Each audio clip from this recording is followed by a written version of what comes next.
Picture this. Millions of hardworking Americans are staring down uncertain times, wondering if they'll have enough to feed their families, all because of a bitter political battle that's grinding the government to a halt. That's the heart-wrenching reality unfolding with SNAP benefits right now. But here's where it gets controversial. Is this a necessary tough stance? Or is it unfairly weaponizing hunger for political gain?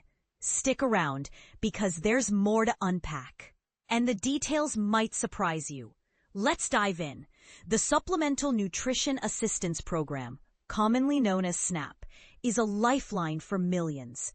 But according to President Donald Trump, who shared his thoughts on Truth Social this past Tuesday, payments won't hit until the government gets back up and running.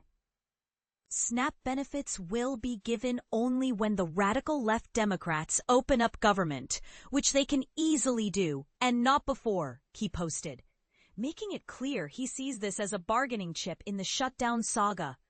This update dropped just one day after the administration revealed plans to dole out only partial funding for the program.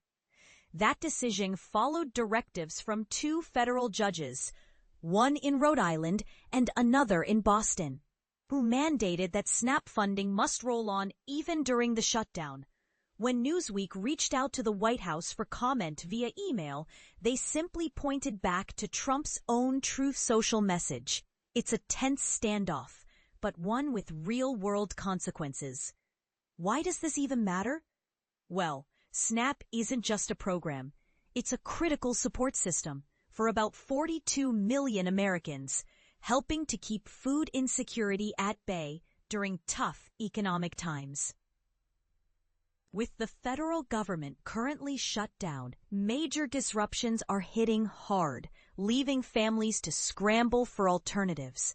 Think of it as the backbone of food assistance in the U.S., and when it's disrupted, the ripples affect everyone, from single parents trying to stretch a paycheck to elderly folks on fixed incomes.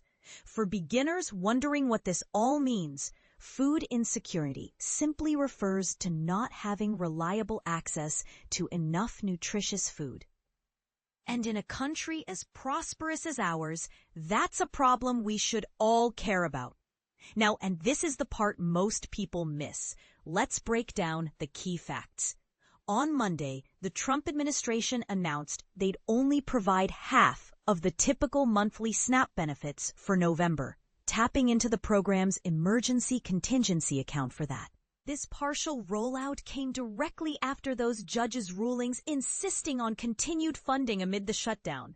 Then, on Tuesday, Trump escalated things by declaring a total hold on payments until the shutdown ends. The administration explained their decision by citing legal hurdles and practical limitations, limiting eligible households to just 50% of their usual allotments. As the situation drags on, states have been stepping up, literally, with their own resources to bridge the gap for residents dealing with empty stomachs. It's a patchwork solution, but it's showing how vital local action can be in federal vacuums. Curious about SNAP itself? It's a federal initiative often called EBT or food stamps that gives low-income individuals and families money specifically for groceries. Each month, benefits load onto an electronic card, making it easy and discreet to buy essentials like fruits, vegetables, bread, and dairy. For example, a family might use it to stock up on healthy meals for their kids' school lunches, or to grab affordable staples that keep everyone fed without breaking the bank. No frills, just straightforward help for those who need it most. How many folks are we talking about here? Roughly 1 in 8 Americans. That's nearly 42 million people rely on SNAP, including low-income families, children, and seniors. It's not just a statistic. These are real people facing challenges like job loss or rising costs, and SNAP helps ensure they don't go hungry. To give you a sense, imagine the relief for a single mom juggling work and childcare. SNAP can mean the difference between a nourishing dinner and skipped meals. As for the monthly amounts, it varies based on household income and size. On average, recipients get about $187 per person each month, but that figure can go up or down depending on specifics. For instance, a larger family might qualify for more to cover bigger grocery hauls, while someone with minimal income could use it to buy just enough to get by.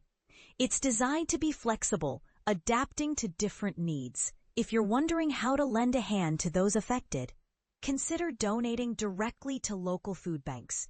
Gifts of non-perishable foods, toiletries, or even cash can make a huge impact. Picture donating a box of canned goods. It could feed a family for days, easing the burden during uncertain times. What are key voices saying in this debate? President Trump doubled down on Truth Social, criticizing the expansion under his predecessor. SNAPBenefits, which increased by billions and billions of dollars, many-fold, during crooked Joe Biden's disastrous term in office, due to the fact that they were haphazardly handed to anyone for the asking, as opposed to just those in need, which is the purpose of SNAP, will be given only when the radical left Democrats open up government, which they can easily do, and not before.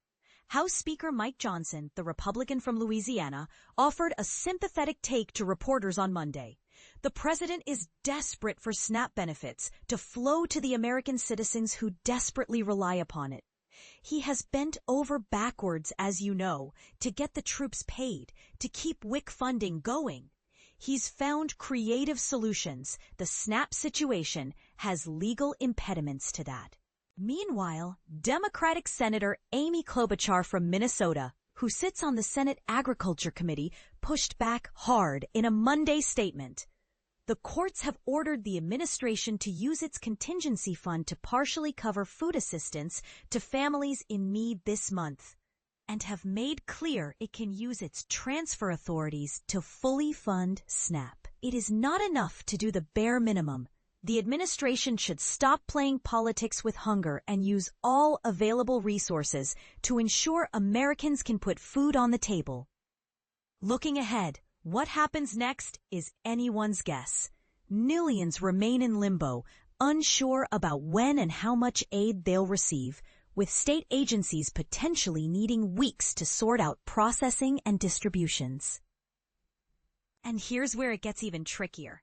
Expect more legal battles, as Democratic attorneys general and advocacy groups could challenge this further, leading to court rulings or updated guidelines that shift the landscape again. This whole situation raises some big questions.